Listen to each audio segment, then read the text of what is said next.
Students, good morning. Last लेक्चरला आपण applications of equilibrium constant आपण study करत होतो. त्यामध्ये 3 ऍप्लिकेशन होते आपले. पहिला त्याच्यातला जो होता आपला तो to predict the direction of reaction. त्यानंतर नेक्स्ट होता to know the extent of reaction. त्यानंतर नेक्स्ट आपले होतं to calculate the equilibrium concentration. Okay, तर इक्विलिब्रियम कॉन्सन्ट्रेशन आपण कधी काढू शकतो? जर आपल्याला Kc ची व्हॅल्यू माहित असेल आणि सगळे इक्विलिब्रियम कॉन्सन्ट्रेशनची व्हॅल्यू आपल्याला माहित असेल एक्सेप्ट वन, एक सोडून. ओके, मग आता टू इक्विलिब्रियम कॉन्सन्ट्रेशन कॅल्क्युलेट कसं करायचं त्याचा एक एक्झाम्पल आपण इथे घेणार. बघा, to calculate equilibrium concentration, to calculate equilibrium concentration. Okay,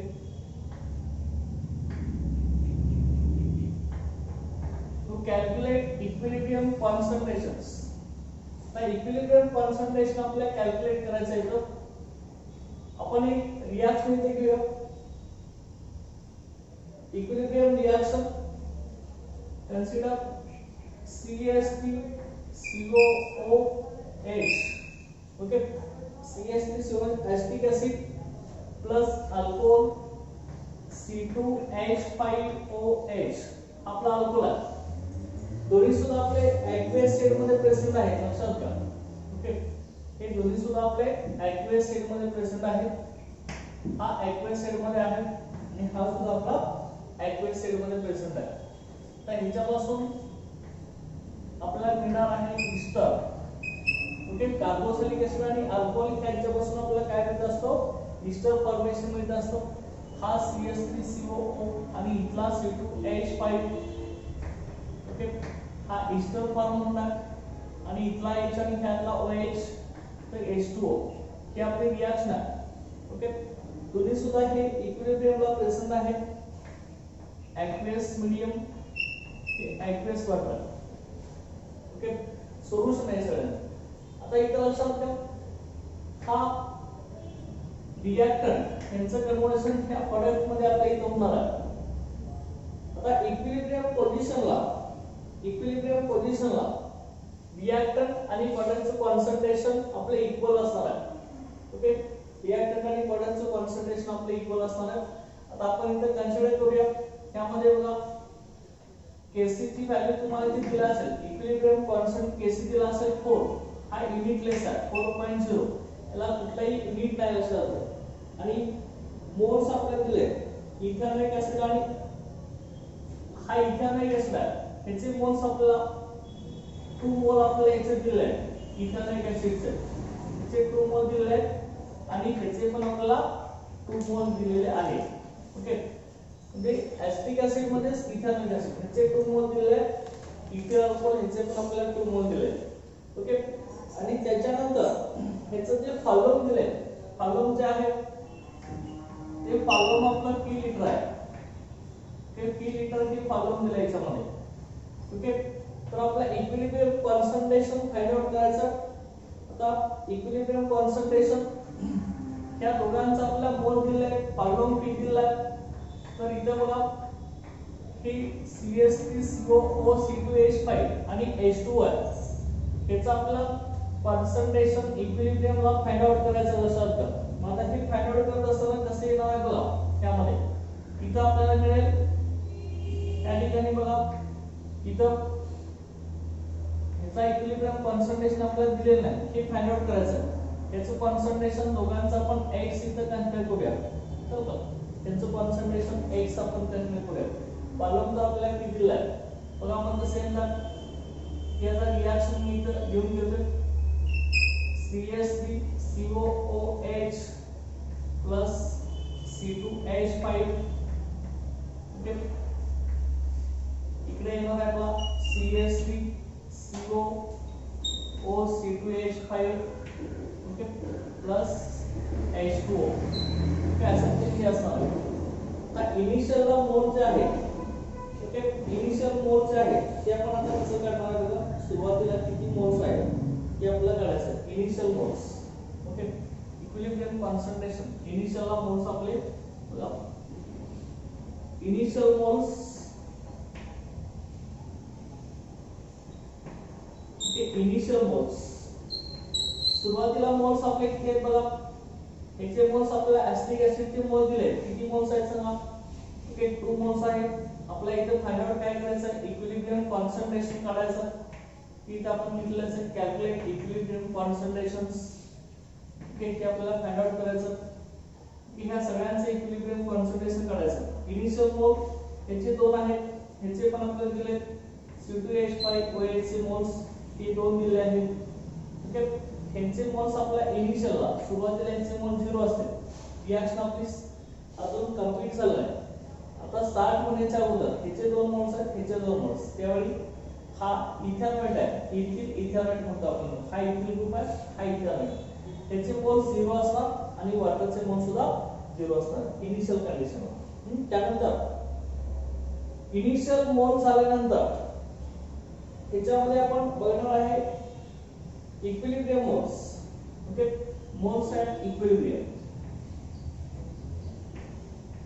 moles at equilibrium इक्विलिब्रियमला मोल्स किती आहेत आपल्याला बघायचं इक्विलिब्रियमला मग इक्विलिब्रियमला मोल्स आपले कसे येणार बघा लक्षात घ्यायचं म्हणजे आता ह्याचे मोल्स तर 2 आहेत ह्याचे 2 आहेत इनिशियल ह्यांचे 0 आहेत मग इक्विलिब्रियमला मोल्स आपले किती तयार होतील तर बघा ह्यांचे x तयार होतील कन्सिडर करूया कारण की ह्याचाही 1 मोलच आहे ह्याचाही 1 मोलच आहे ना पुढे काही क्वांटिटी आहे म्हणजे 1 मोल ह्याचा पण x आहे कन्सिडर करूया ह्याचे इक्विलिब्रियमला मोल x असतील ह्याचे पण x असतील तर मग मला सांगा इक्विलिब्रियमला ह्याचे इनिशियलला 2 होते तर इक्विलिब्रियमला किती असणार आहे ते कसं करणार आपण 2 x चल 2 x आणि इथं पण काय येणार आहे 2 x लक्षात आहे अशा 3 असणार आहे बरोबर आहे ह्याचे मोल्स इनिशियल दिलेले आहेत त्यावेळी इनिशियलला ह्याचे मोल 0 असणार सुरुवातीला रिएक्शन स्टार्ट होण्याच्या अगोदर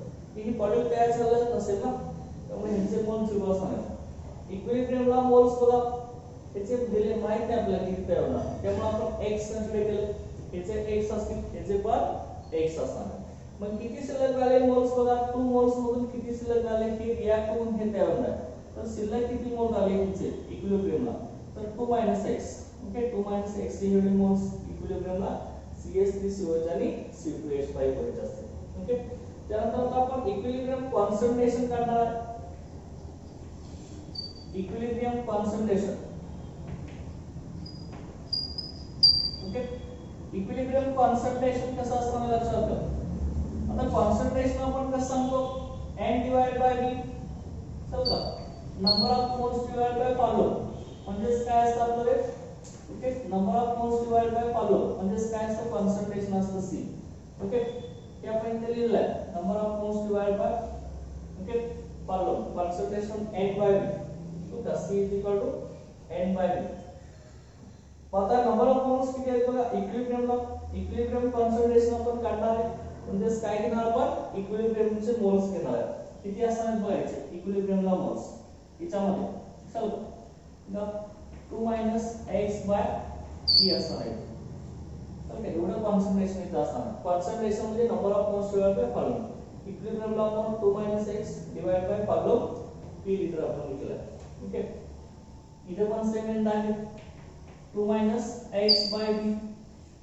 लक्षात आहे इकडे पण मला कसं येणार ओके x बाय v आणि त्या ठिकाणी सुद्धा काय आहे आपलं x बाय v येणार लक्षात आहे आता मग ह्याच्यावर आपण आता परत काय करणार बघा नेक्स्ट आता इक्विलिब्रियम कॉन्स्टंट Kc ची व्हॅल्यू आपण लिहिणार ती कशी येणार बघा Kc इक्विलिब्रियम कॉन्स्टंट Kc आपल्याला कसं येणार बघा ओके Kc Kc आपला काय असतो रेशो आहे कोणाचा रेशो आहे product of equilibrium concentration of product to the product of equilibrium concentration of reactant म्हणजे प्रोडक्ट बाय रिएक्टंटचा रेशो आहे लक्षात आता इक्विलिब्रियम कॉन्सन्ट्रेशन प्रोडक्टचं कोणकोण प्रोडक्ट आहेत बघा CH3COO C2H5 लक्षात आणि H2 ते आणखी कोण असणार आहे आपला H2 असणार लक्षात आहे तर त्यानंतर बघा डिवाइड बाय इथं काय नाव बघा त्यामध्ये रिएक्टंट कोण आहे बघा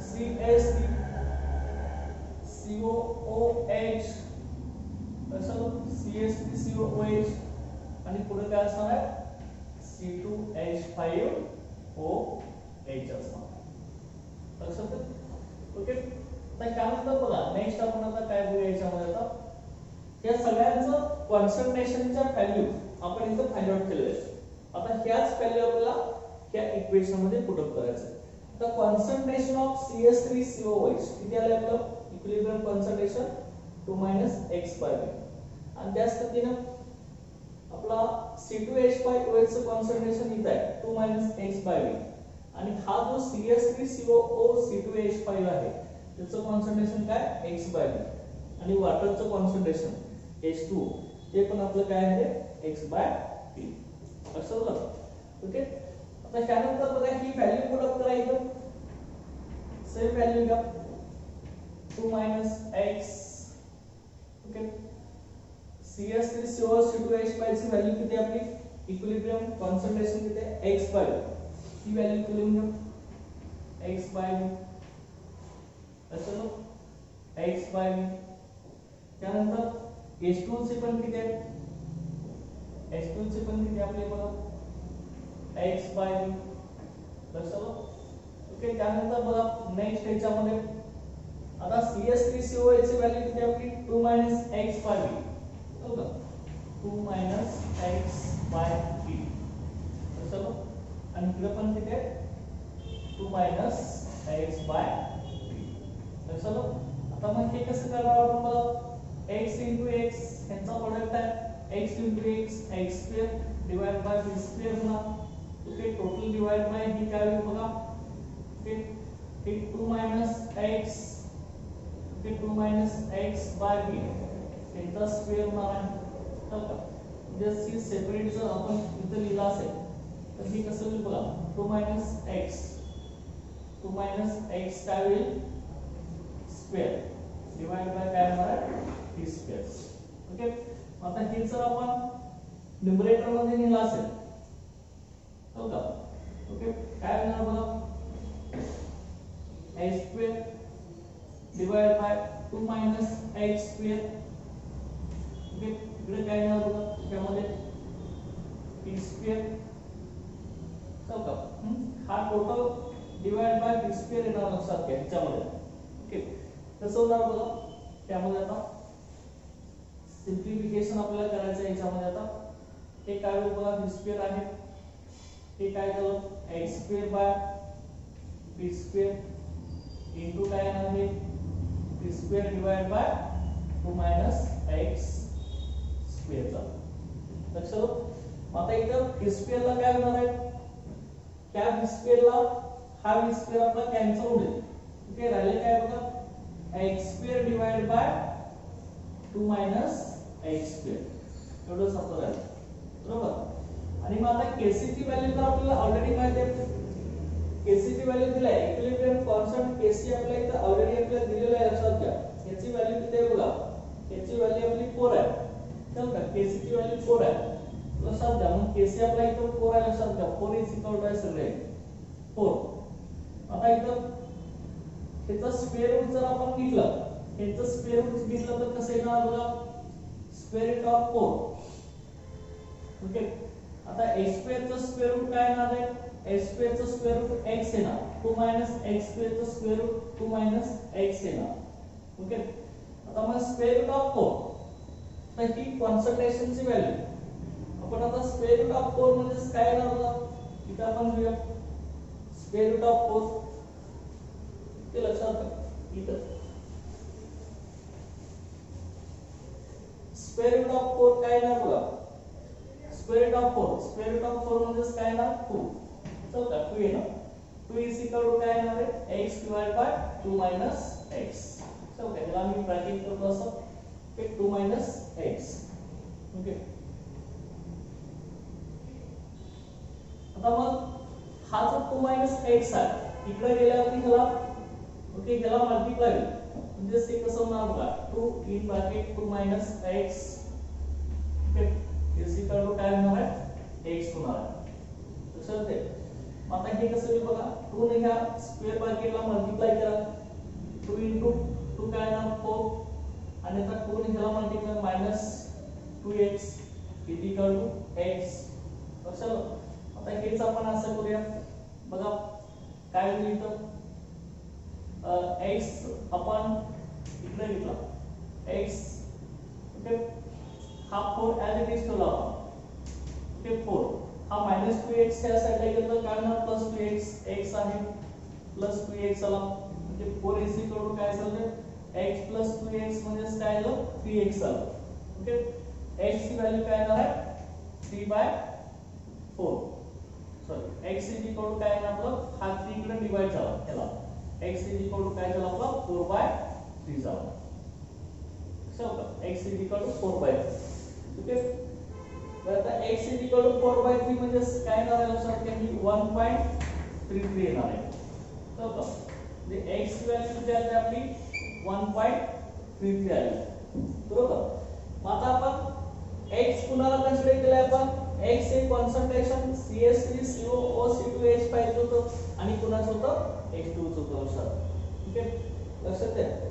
मग आता x हा एवढा आला आता 2 x ची व्हॅल्यू आपल्याला काढायचं 2 x ची व्हॅल्यू ओके. आता 2 x कसं येणार बघा याच्यामध्ये 2 x म्हणजे काय येणार आहे 2 1.33 हे किती येणार सांगा ओके 7 हे किती आलं 7 झालं परत आता इथं 6 ओके टोटल आपलं किती आलं 0.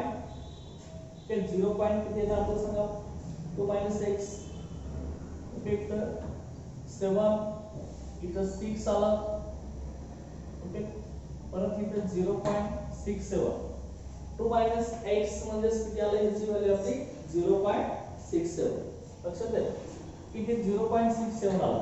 मग आता x कोण आहे बघा कॉन्सन्ट्रेशन ऑफ CS3COO C2H5 आणि कॉन्सन्ट्रेशन ऑफ H2O हे आपलं सेम होतं आणि त्यांची व्हॅल्यू आपली किती होती x होती ती किती आली आपली x ची व्हॅल्यू 1.33 आली बरोबर. आणि आता दुसरा आपला कॉन्सन्ट्रेशन ऑफ CS3COOH बरोबर आणि ही पुन्हा होतं C2H5OH त्या दोघांचं कॉन्सन्ट्रेशन इक्वल होतं हे x होतं लक्षात. ह्याची सुद्धा व्हॅल्यू आपली किती आली बघा की x हे किती होतं आपलं 2 x होता 2 x पण 2 x ची व्हॅल्यू किती आली आपली 0.67 लक्षात. अशा रीतीने आपण इक्विलिब्रियम कॉन्सन्ट्रेशन ची व्हॅल्यू फाइंड आउट करू शकतो लक्षात घ्या Kc च्या एक्सप्रेशन वरून ओके लक्षात. अशा रीतीने इक्विलिब्रियम कॉन्सन्ट्रेशन फाइंड आउट करायचं ही इक्विलिब्रियम कॉन्स्टंटचं ऍप्लिकेशन आहे. तर त्यानंतर नेक्स्ट आपण क्वेश्चन घेऊया याच्यामध्ये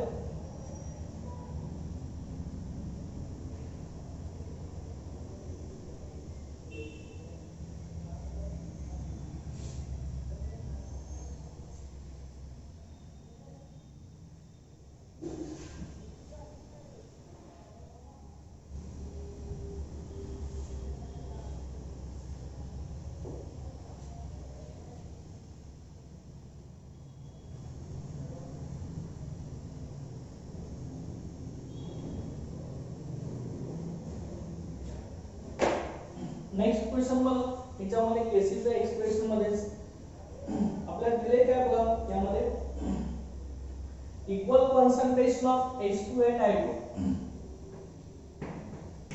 equal concentration of H2 and I2 H2 आणि I2 चं कॉन्सन्ट्रेशन आपल्याला इक्वल दिलं आहे. Equal concentration of H2 and I2 are mixed together mixed together, okay, are mixed together in a closed container, in a closed container at 700 Kelvin, in a closed container at 700 Kelvin, and allowed to come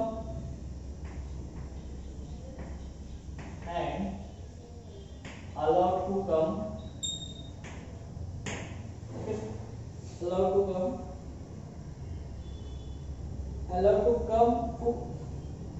to come equilibrium,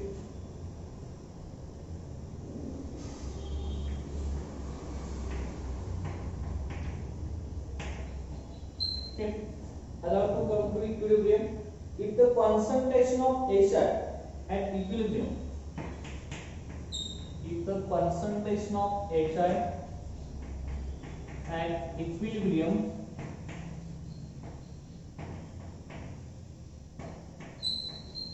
okay, if the concentration of HI at equilibrium is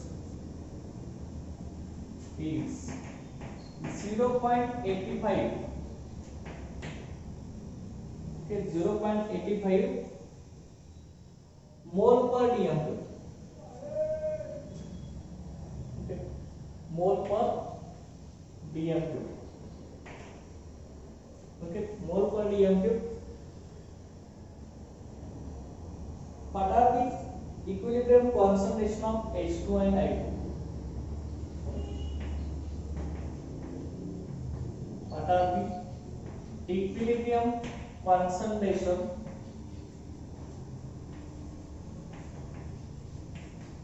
of H2 and I2? Okay.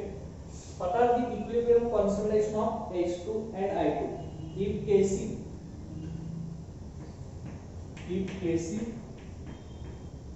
की value दिली आपला equilibrium constant, if Kc is equal to 54 at this temperature, ठीक है, म्हणजे काय temperature आपला same आहे 700 kelvin, okay. तसं काय इक्विलिब्रियम कॉन्संट्रेशन आपल्याला फाइंड आउट करायचं. क्वेश्चन कसा आहे बघा, आता बॅलन्स्ड केमिकल इक्वेशन आपल्याला लिहिलं पाहिजे. H2 आणि I2 गॅस दोन्ही मिक्स केल्यावरती आपल्याला कुठला प्रोडक्ट मिळणार आहे हा पहिल्यांदा आपल्याला लिहिला पाहिजे. कसं आहे ना बघा, ह्याच्यामध्ये H2 गॅस आहे प्लस I2 गॅस, हे दोघांच्या पासून आपला रिव्हर्सिबल केमिकल रिएक्शन कुठे मिळणार आहे 2HI. लक्षात आहे की आपल्या केमिकल रिएक्शन इथे मिळणार आहे. तो परत काय मिळेल बघा, त्या बॅलन्स्ड केमिकल इक्वेशन लिहिल्यानंतर Kc चं एक्सप्रेशन आपण कसं लिहिणार आहे, त्यासाठी Kc काय ना concentration of product to concentration of reactor.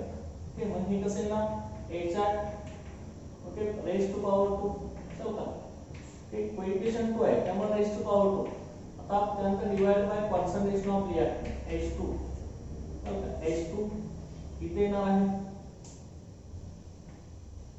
त्यानंतर I2 येणार आहे,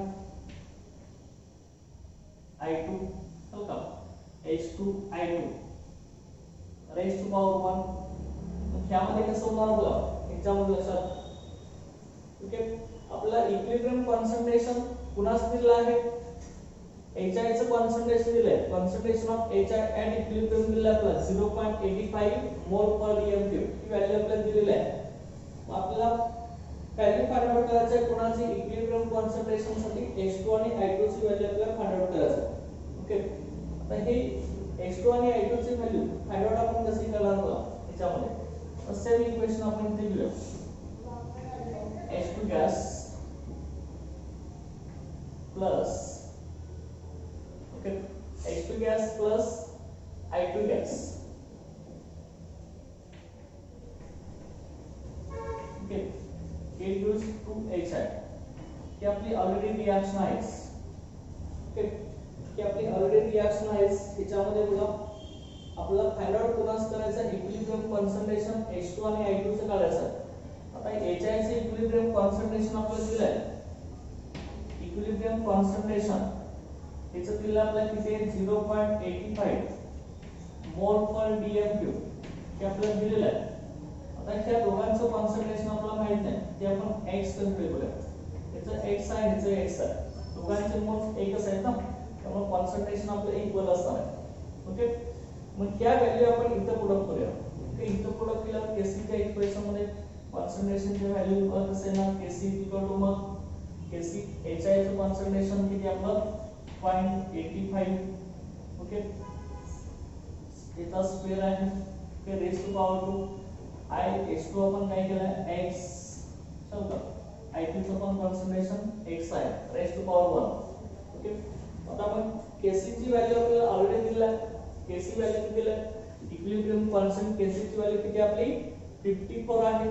तर का 54 व्हॅल्यू आहे हे कसं आहे ना 54 इज इक्वल टू तो का 54 इज इक्वल टू 0.85 तो का 0.85 हे याचा स्क्वेअर तर x into x हे काय आहे आपलं x स्क्वेअर येणार आहे.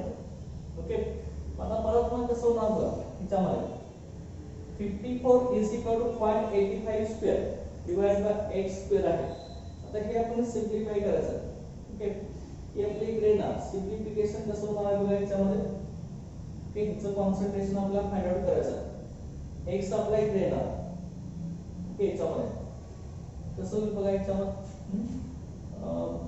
54x square is equal to काय आपला 0.85 ओके अशा पद्धतीने आपला हे परत आपण सिम्प्लिफिकेशन केलं तर आपल्याला x ची व्हॅल्यू जी मिळणार आहे ती आपली व्हॅल्यू किती येते बघा x ची व्हॅल्यू आपल्याला मिळणार आहे ती व्हॅल्यू आहे आपली 0.12 ओके ही किती आपल्याला 0.12 अशी आपली व्हॅल्यू मिळणार मोल पर डीएमक्यू ओके 0.12 मोल पर डीएमक्यू अशी आपली व्हॅल्यू मिळणार. आता x ची व्हॅल्यू आपण कुणासाठी कन्सिडर केली होती आपण H2 आणि H दोघांचं कॉन्सन्ट्रेशन आपलं इक्वल आहे.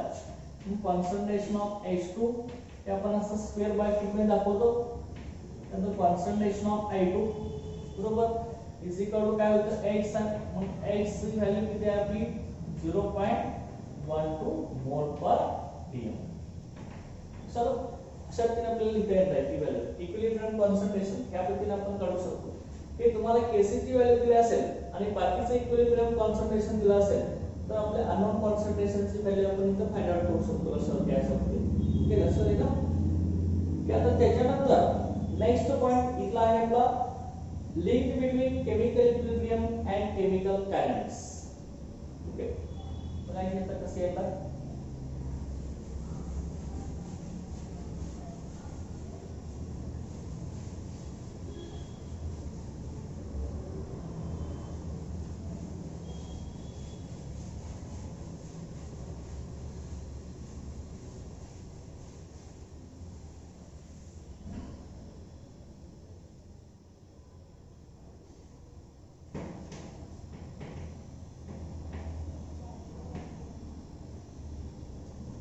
link between chemical equilibrium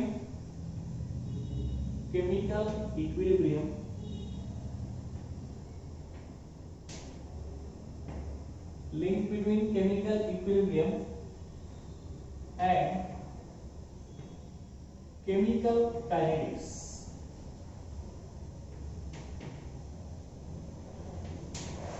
okay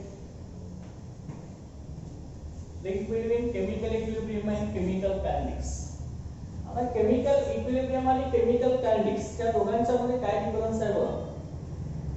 chemical kinetics आहे तो प्रोग्रेस ऑफ रिएक्शन सांगत असतो स्पीड ऑफ रिएक्शन सांगत असतो एखाद्या रिएक्शनचा रेट किती आहे तो एक्सप्रेस करत असतो आणि chemical equilibrium आहे तो काय सांगत असतो रिव्हर्सिबल रिएक्शनचा रेट एक्सप्रेस करत असतो लक्षात घ्या हा दोघांचा डिफरन्स आहे.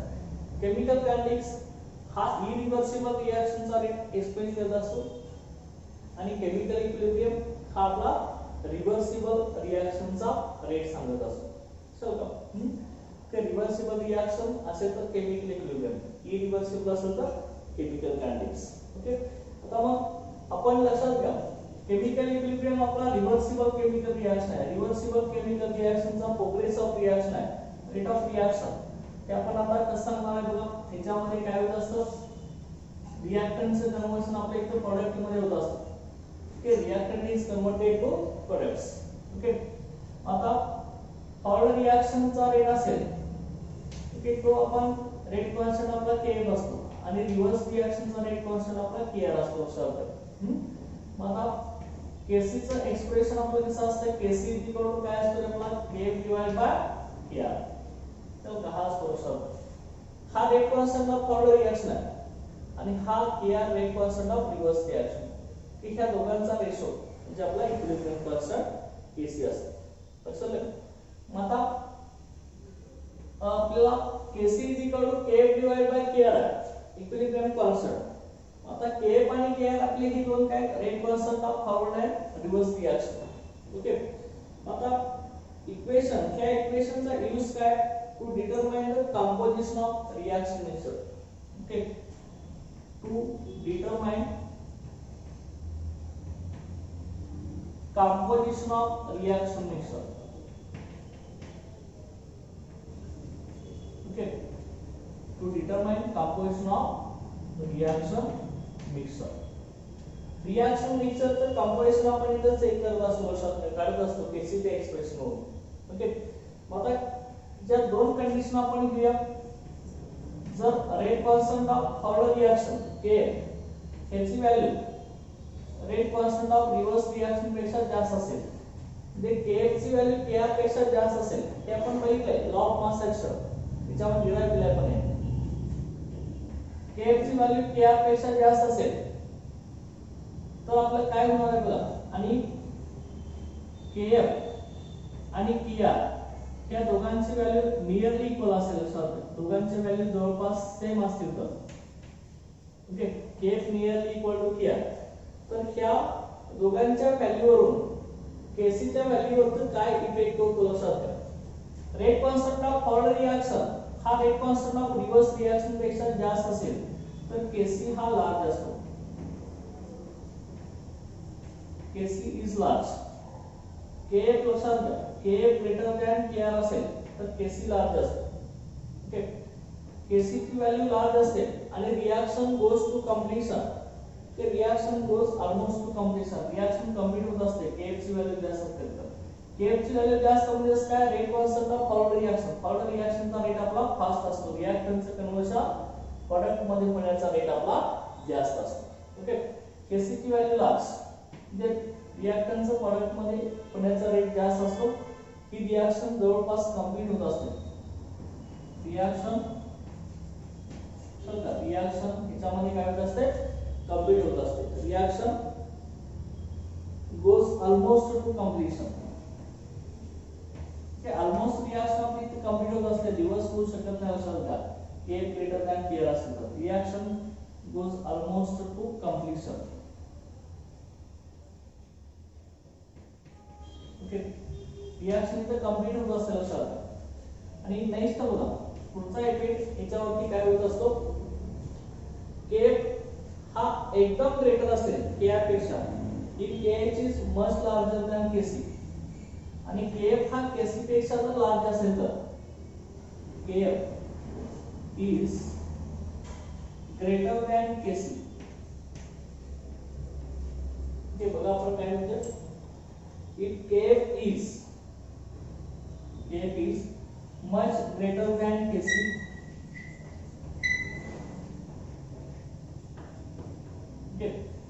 Kf हा Kc पेक्षा ग्रेटर असेल, मच ग्रेटर दॅन Kc, ते म्हणजे लार्जर दॅन Kc असेल. ओके, Kf is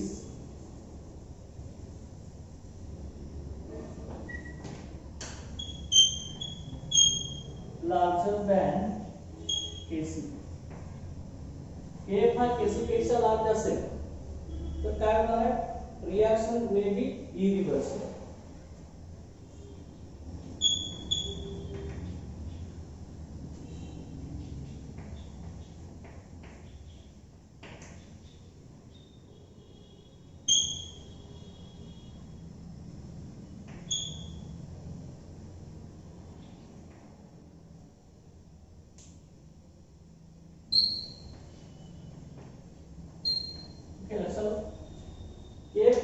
असेल Kc पेक्षा तर reaction may be irreversible reaction असेल म्हणजे तिथं इक्विलिब्रियम अटेन होऊ शकत नाही त्या अशा रिएक्शन मध्ये इरिव्हर्सिबल रिएक्शन म्हणजे रिएक्टंटचं फक्त प्रोडक्टचं परत रिएक्टंट मध्ये कन्वर्शन होऊ शकत नाही त्याला आपण काय म्हणणार आहे इरिव्हर्सिबल रिएक्शन लक्षात त्या तीन कंडिशन आहे K ग्रेटर दॅन Kr असेल तर Kc लार्ज आहे Kf ग्रेटर दॅन Kr असेल rate constant of third reaction आणि हा rate constant of reverse reaction Kc large असला त्यामुळे रिएक्शन जवळपास कंप्लीट होणार त्यानंतर Kf ची व्हॅल्यू जर Kc पेक्षा जास्त असेल तर रिएक्शन कशी असणार आहे इरिव्हर्सिबल असणार आहे लक्षात घ्या तर त्यानंतर पुढची कंडिशन आपण इथे बघणार आहे Kf आणि Kr या दोघांच्या व्हॅल्यू कंपॅरेबल असतील दोघांच्या व्हॅल्यू जर सेम असतील तर काय म्हणतात Kc हा आपला नियरली 1 असणार आहे बघा value of Kf and Kr कंपॅरेबल म्हणजे जवळपास इक्वल असेल चला Kf आणि Kr दोघांचे व्हॅल्यू कंपॅरेबल असतील तर Kc then Kc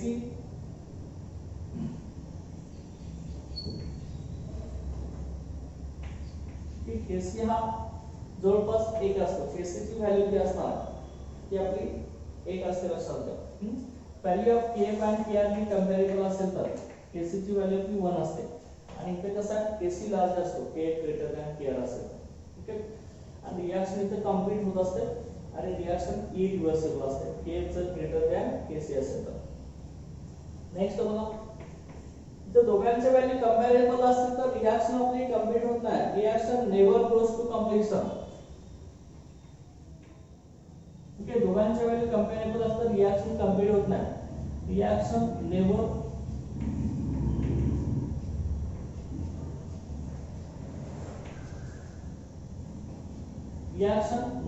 goes to completion कशाला रिएक्शन कधी कंप्लीट होऊ शकत नाही लक्षात घ्या reaction never goes to completion त्यानंतर नेक्स्ट वन बघा याच्यामध्ये comparable concentration of reactant and products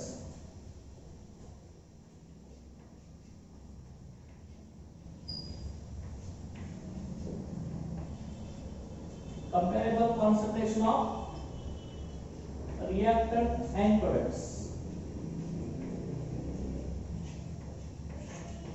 okay comparable concentration of reactant and product are present at equilibrium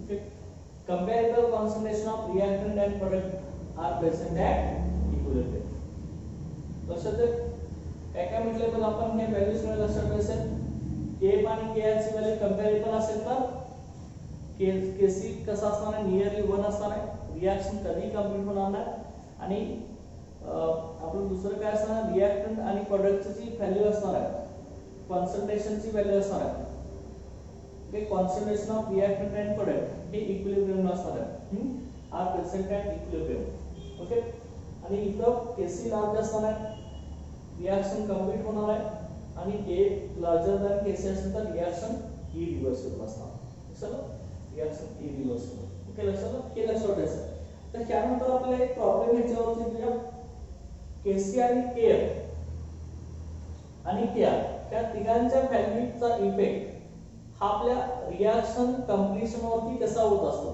ते आपल्याला बघायचं ओके बघा एक प्रॉब्लेम आपण घेणार आहे इक्विलिब्रियम कॉन्स्टंट Kc बघा याच्यामध्ये equilibrium constant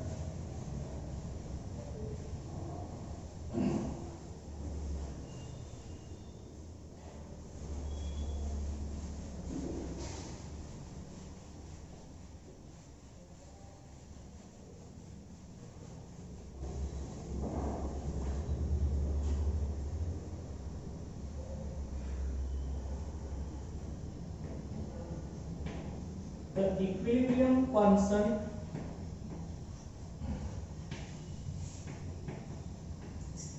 okay the equilibrium constant Kc for the reaction, Kc for the reaction. Okay, the equilibrium constant Kc for the reaction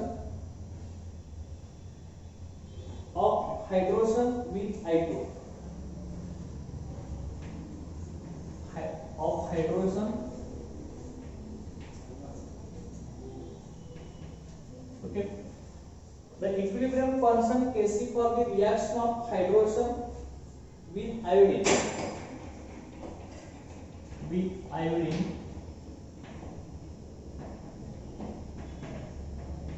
is hydrogen with iodine is 54 at 54.0 at 700 Kelvin.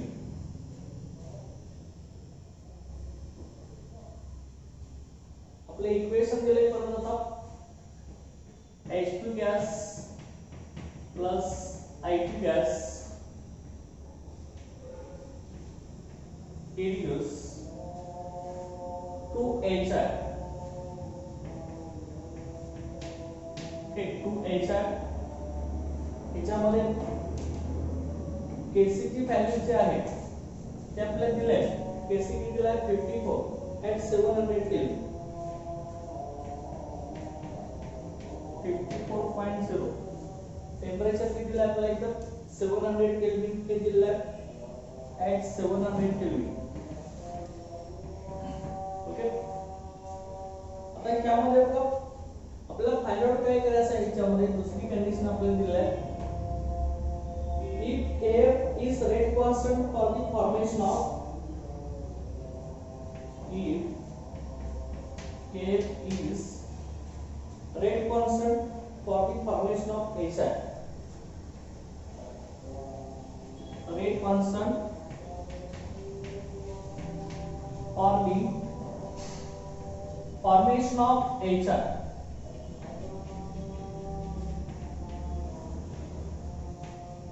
okay, Kf is the rate constant for the formation of HI and Kr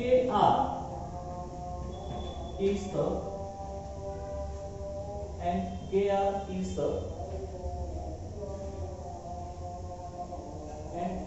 the rate constant for the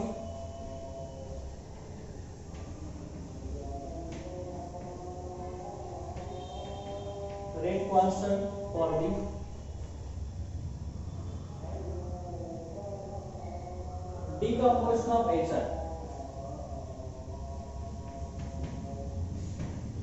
Decomposition of HI. Okay. आपला question आहे लक्षात घ्या. For the decomposition of HI, deduce whether Kf is larger than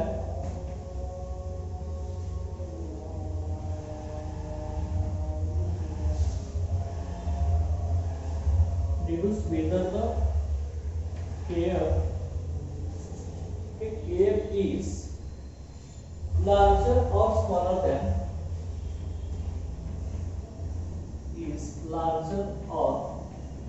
smaller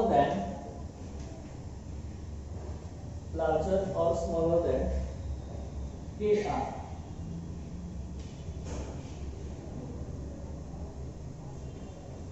समजा Kf हा larger आहे का smaller आहे Kr पेक्षा सांगायचं. आता याचे सोल्युशन आपण डायरेक्ट इथे सांगू शकतो. बघा आपल्याला Kc ची व्हॅल्यू तर ऑलरेडी माहिती आहे. Kc इक्वल टू काय असतो आपला Kf divide by Kr. So K rate constant of forward reaction divide by rate constant of reverse reaction Kf. तर इथं आपला हा Kf असणार आहे. ओके, आणि हा Kr की रिवर्स रिएक्शनचा rate constant. Okay, Kc equal to Kf by Kr. आता आपल्याला इथं व्हॅल्यू दिलेली आहे.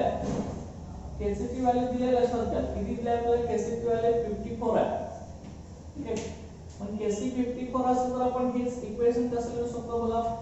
54 इज इक्वल टू Kc ची व्हॅल्यू 54 आहे. म्हणजे 54 इज इक्वल टू काय येणार आहे? Kf divide by Kr. बघा आपल्याला विचारलंय का deduce whether kf is larger or smaller than kr, kf हा kr पेक्षा स्मॉल आहे की लार्ज आहे असं विचारलंय. तर आपल्याला हेच कसं करता येईल बघा. इक्वेशन आपल्याला kc upon kf 54, kf is greater than kr by, तर हे इक्वेशन कसं आहे ना kr इथं मल्टिप्लाय ना, त्यामुळे kf is equal to काय होणार आहे 54 kr. याचा अर्थ काय होणार आहे kf हा kr पेक्षा 54 टाइम्स हा ग्रेटर आहे असं अर्थ आहे. therefore kf is greater, kf हा ग्रेटर आहे kr पेक्षा, kf is greater than kr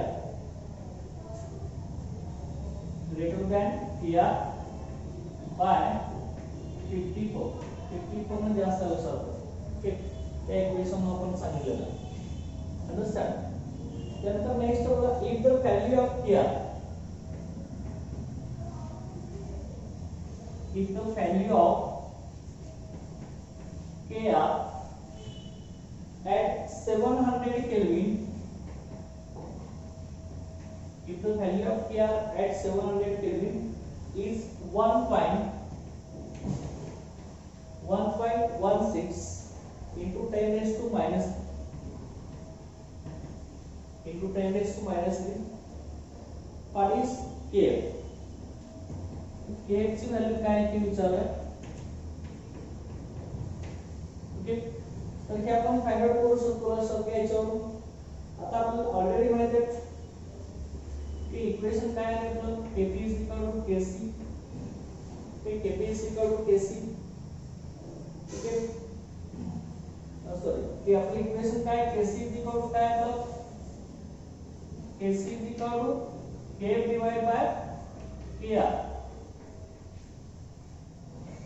kr ची व्हॅल्यू आपल्याला 700 केल्विन ला दिलेली आहे.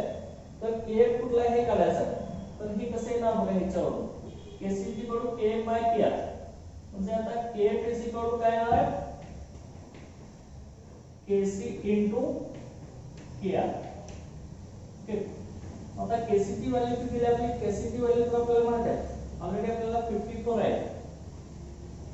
ओके, into kr, kr ची व्हॅल्यू दिली आपल्याला, kr ची व्हॅल्यू किती आहे 1.16 into 10 raised to minus, हे आपण इथे लिहू शकता 1.16 into 10 raised to minus 3. चला, मग हे सिम्प्लिफाय करायचं. ओके, आता हे सिम्प्लिफिकेशन केल्यानंतर आपल्याला इथे जे इक्वेशन मिळणार आहे की याची व्हॅल्यू मिळणार ती 62.64 into 10 raised to minus into 10 raised to minus, एवढी आपली kf ची व्हॅल्यू येणार लक्षात. ओके, लक्षात. अशा पद्धतीने ही प्रॉब्लेम्स त्याच्यावरती सॉल्व्ह करते यासाठी आपल्याला येणार. ओके, लक्षात. तर नेक्स्ट लेक्चरला आपण याच्यामध्ये लीच्या टेस्ट प्रिन्सिपल स्टडी करणार आहे. Okay, thank you.